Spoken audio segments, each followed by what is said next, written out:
رئيس مقاطعة ملك السلطان.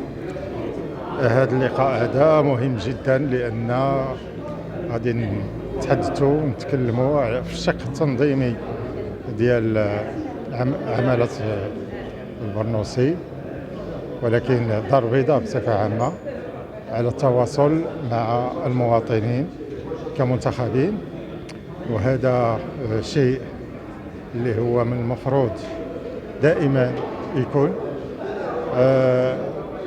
رؤساء المقاطعات عندهم واحد الدور مهم، المستشارين كذلك.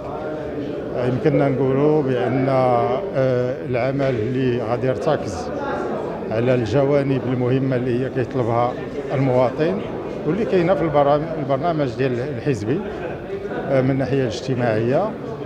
جميع المواصفات ديالها، كانت الصحة، كانت الرياضة، كان السكن، كان الشغل. عندنا واحد الأوراش اللي هي مهمة كثيرة واللي هي مبرمجة باش يمكن لهاد الساكنة تعيش في أمن وأمان وكذلك بكرامة في هاد الدار البيضاء العزيزة علينا.